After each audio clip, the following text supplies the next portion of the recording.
शिष्य ने कहा, गुरुदेव, जब भी हम सुप्रचार के लिए निकलते हैं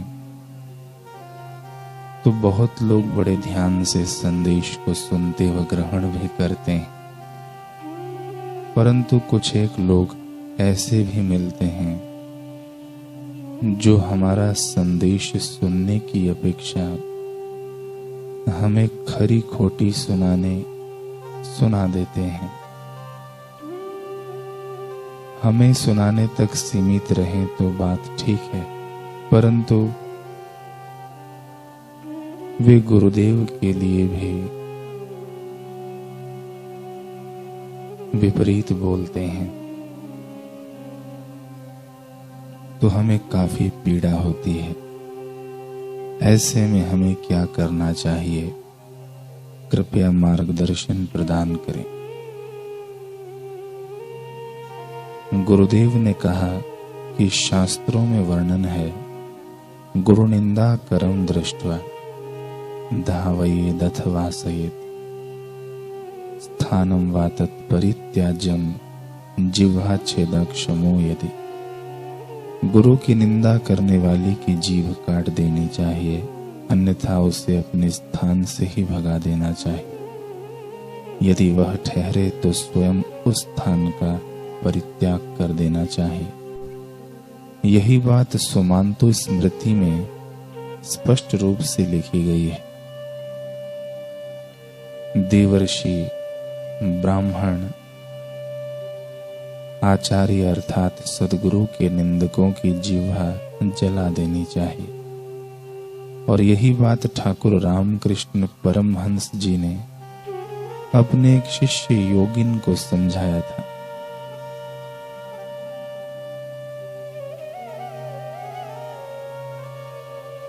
रामकृष्ण परमहंस जी का एक शिष्य योगिन, वह एक दिन नाव में बैठकर दक्षिणेश्वर आ रहा था। रास्ते में उससे एक मुसाफिर ने पूछा, कहाँ जा रहे हो भाई? योगिन ने कहा, ठाकुर रामकृष्ण जी के दर्शन हेतु रानी रासमणि मंदिर जा रहा हूं। ज्यों ही उस व्यक्ति ने यह सुना, उसके तो तेवर ही बदल गए। तमतमाता हुआ बोला कि उस पाखंडी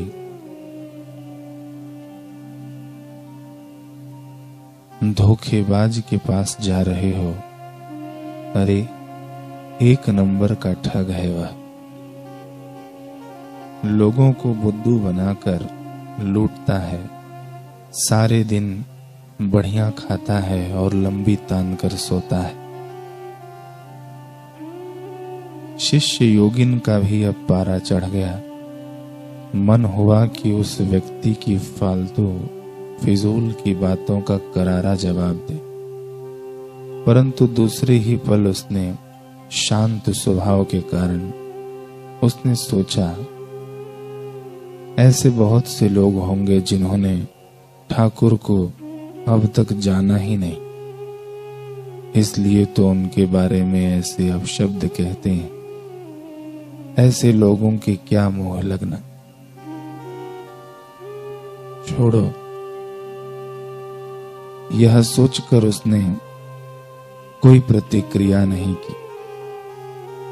अपने ठाकुर की निंदा सुनकर भी चुपचाप बैठा रहा। जब वह मंदिर पहुंचा तो ठाकुर को सारा दृष्टांत कह सुनाया। उसने सोचा था कि ठाकुर तो मस्त मौला फकीर हैं, उन्हें क्या फर्क पड़ेगा यह जानकर कि कोई उनके बारे में क्या सोचता या कहता है। वे इस बात को भी हंसी में उड़ा देंगे। परंतु हुआ योगिन की सोच से बिल्कुल विपरीत। इस घटना को सुनते ही ठाकुर की मुखाकृति बदल गई। उनके चेहरे पर क्रोध की रेखाएं स्पष्ट दिखाई देने लगी। वे शिष्य को डांटते हुए बोले, वाह, क्या खूब शिष्यत्व निभाया तूने। तेरे गुरु के बारे में वह इतना भला बुरा कह गया और तू चुपचाप बैठा सुनता रहा, तनिक भी प्रतिक्रिया नहीं की। जानता है शास्त्रों का क्या कहना है। यदि कोई तुम्हारे गुरु की निंदा तुम्हारे समक्ष करे तो तुम्हें उसका सिर धड़ से अलग कर देना चाहिए। और तू है कि विरोध में एक शब्द तक नहीं बोला। धिक्कार है तेरे शिष्यत्व पर। ठाकुर के ये शब्द केवल योगिन ही नहीं, उस समय मंदिर में उपस्थित सभी शिष्यों के हृदय में गहरे उतर गए। इन शिष्यों में निरंजन भी था और कुछ ही दिनों के बाद हूबहू यही घटना शिष्य निरंजन के साथ भी घटी।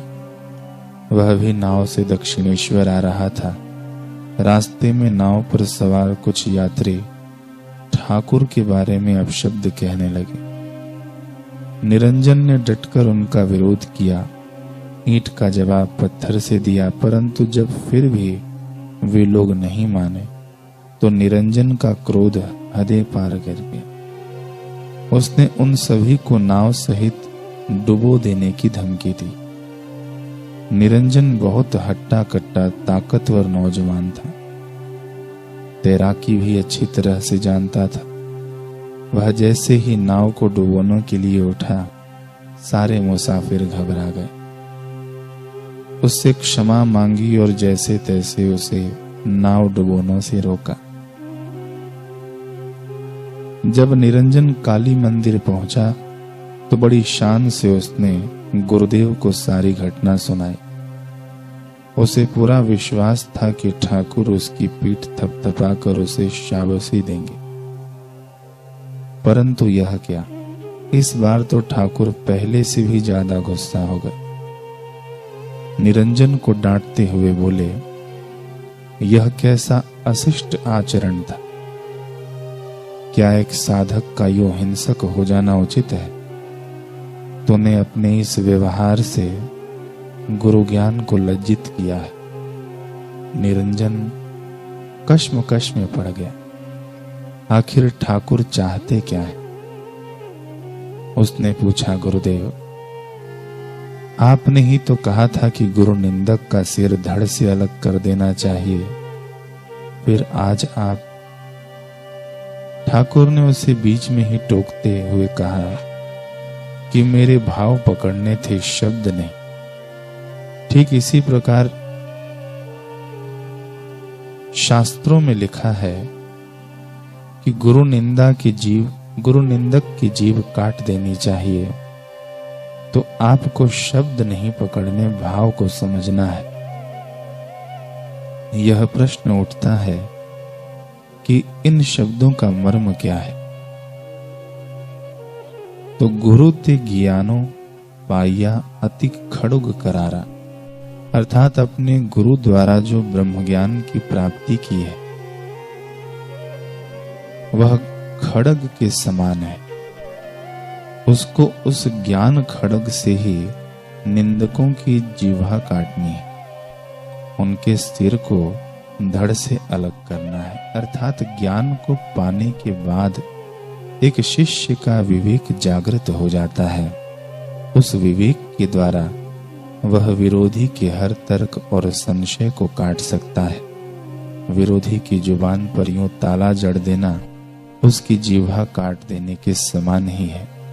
अहम से भरे उसके मस्तक को अपने तर्कपूर्ण आदर्शों के आगे झुका देना उसका सिर कलम कर देने के तुल्य ही है। ईश्वर का एक बहुत बड़ा उपासक था। एक बार उसकी भेंट गुरु के एक शिष्य से हुई। थोड़ी देर तक दोनों में सामान्य वार्ता होती रही, फिर एकाएक वार्ता ने गंभीर मोड़ ले लिया। ईश्वर उपासक ने बड़े स्पष्ट शब्दों में अपना मत रखा कि मैं ईश्वर में गहरी आस्था रखता हूं, अतः नित्य नियम से उनकी पूजा अर्चना किया करता हूं, लेकिन मेरा यह मानना है कि ईश्वर हम सबका पिता है। उसे जानने के लिए या उस तक पहुंचने के लिए हमें किसी माध्यम अर्थात गुरु की आवश्यकता नहीं। तुमने व्यर्थ ही गुरु को धारण किया। पढ़े लिखे होने पर भी मूर्खों सा व्यवहार किया। उस गुरु के तुम शिकार बन गए।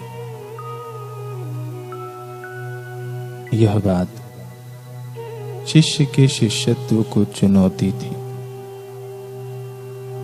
उसे गुरु की आवश्यकता सिद्ध कर उस उपासक की बात का सटीक जवाब देना था। सो उसने किया। विवेक की खड़ग का प्रयोग करके उसने उपासक से प्रश्न किया कि तुम्हारे पिता कौन है। उपासक ने किसी सज्जन का नाम बता दिया। शिष्य ने कहा, तुम्हें कैसे पता कि वह व्यक्ति तुम्हारा पिता है? उपासक ने कहा, अरे यह कैसा बेतुका प्रश्न है, मेरी मां ने बताया। शिष्य ने कहा, सोचो यदि तुम्हारी मां तुम्हें न बताती तो फिर तुम क्या करते? अंदाजे से या कल्पना करके तो पता नहीं लगा सकते कि यह कौन व्यक्ति तुम्हारा पिता है। तुम्हें विज्ञान का सहारा लेना पड़ता, यानी जेनेटिक फिंगर प्रिंटिंग का। यदि हम मान लें कि विश्व के केवल 10% पुरुषों में से ही किसी एक के तुम्हारे पिता होने की संभावना है, तब भी तुम्हें 250 मिलियन पुरुषों का फिंगर प्रिंट लेना पड़ेगा।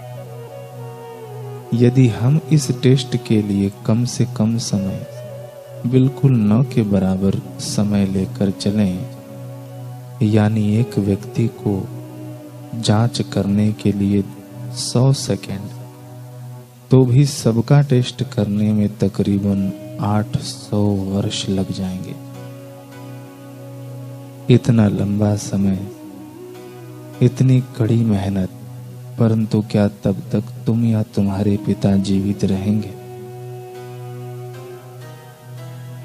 मेरे कहने का मतलब है कि जब अपने प्रयासों द्वारा तुम अपने सांसारिक पिता को नहीं जान सकते, विज्ञान का सहारा लेकर भी नहीं जान सकते, तो फिर परम पिता को जान लेने का दावा कैसे कर सकते हो? जन्म देने वाले पिता को जानने के लिए जैसे मां की आवश्यकता है, ठीक ऐसे ही परम पिता को, ईश्वर को जानने के लिए सद्गुरु रूपी मां की आवश्यकता है। वे ही हमें हमारे परम पिता ईश्वर का साक्षात्कार कराने का सामर्थ्य रखते हैं। शिष्य के इस अकाट्य तर्क के आगे उपासक निरुत्तर हो गया। उससे कुछ कहते नहीं बना और उसने गुरु की आवश्यकता को स्वीकार कर लिया। तो इसे कहते हैं ज्ञान की खड़ग द्वारा विरोधी की जीवा काट देना। ऐसे ही एक उत्तम घटना का वर्णन चैतन्य महाप्रभु के शिष्यों की वंशावली से आता है। रूप गोस्वामी चैतन्य महाप्रभु के शिष्य थे और रूप गोस्वामी जी के शिष्य हुए जीव गोस्वामी। रूप गोस्वामी जी के मार्गदर्शन में जीव ने शिक्षा दीक्षा की प्राप्ति की। जब जीव गोस्वामी विद्वत्ता संपन्न हो गए तो उनके गुरु रूप गोस्वामी जी ने उन्हें एक सेवा कार्य सौंपा। यह कार्य था कि रूप गोस्वामी जी के प्रवचनों को कलमबद्ध करने का। शिष्य जीव गोस्वामी पूरी निष्ठा व एकाग्रता से अपने गुरुदेव के प्रवचनों को श्रवण करते और फिर लेखनीबद्ध करते। एक दिन वे इसी कार्य में संलग्न थे कि वल्लभाचार्य जी का वहां आगमन हुआ। शिष्य जीव गोस्वामी से वल्लभाचार्य जी ने प्रश्न किया कि तुम यह क्या कर रहे हो? जीव गोस्वामी ने कहा, अपने गुरुदेव के वचनों को आगे आने वाले युगों के लिए संजो रहा हूं। वल्लभाचार्य जी ने कहा, अच्छा जरा हम भी तो सुने कि आपके गुरुदेव ने क्या कहा है। जीव गोस्वामी भाव सहित अपने गुरुदेव के वचनों को पढ़कर सुनाने लगे। अभी कुछ ही पृष्ठ पढ़े होंगे कि वल्लभाचार्य जी ने उन्हें रोक दिया। एक पंक्ति को सुनकर उनके मन में संशय उठ खड़ा हुआ था। यह पंक्ति थी कि मुक्ति और मोक्ष अध्यात्म पथ के दैत्य हैं। उन्होंने जीव गोस्वामी से कहा कि तुम्हारे गुरुदेव ने यह क्या कह दिया, यह तो त्रुटिपूर्ण वाक्य है। भला मोक्ष अध्यात्म मार्ग पर आने वाला दैत्य कैसे हो सकता है? मोक्ष तो मंजिल है। इतना सुनना ही था कि जीव गोस्वामी के मस्तिष्क का रोम रोम हरकत में आ गया। कोई उनके गुरुदेव के श्री वचनों में त्रुटि निकाल दे, भला वे कैसे सहन कर सकते थे। उन्होंने तुरंत जवाब दिया, मेरे गुरुदेव के श्री वचनों को समझ पाना इतना सहज नहीं है महाशय। उनके वचन गूढ़ार्थ लिए हुए हैं। इस पंक्ति में गुरुदेव का मोक्ष से अभिप्राय मोक्ष की इच्छा से है और इच्छा मात्र बंधन है। मोक्ष की इच्छा अध्यात्म पथ पर दैत्य का ही काम करती है। इस मोक्ष की इच्छा का त्याग करने पर ही मोक्ष की प्राप्ति होगी। जीव गोस्वामी की इस व्याख्या को सुनकर वल्लभाचार्य जी हतप्रभ रह गए और अपने वचनों के लिए क्षमा मांगी। ऐसी होती है एक शिष्य की विवेक शक्ति, जिसके द्वारा वह विरोधी के हर संशय, हर तर्क को काट कर रख देता है। तभी भगवान अर्जुन से कहते हैं कि हे भारत, हृदय में स्थित अज्ञान से उत्पन्न आत्म विषयक संशय को ज्ञान खड्ग से काट डालो। सारतः यदि आपके समक्ष कोई भी आपके गुरु की निंदा करे तो आप ज्ञान द्वारा जागृत विवेक की खड्ग से उसकी जिह्वा काट दे, यानी उसे निरुत्तर कर दे। यदि यह संभव नहीं है तो ऐसी परिस्थिति में आप उस स्थान को त्याग दें, परंतु किसी भी हालात में चुपचाप बैठकर गुरु के लिए अपशब्दों को न सुने।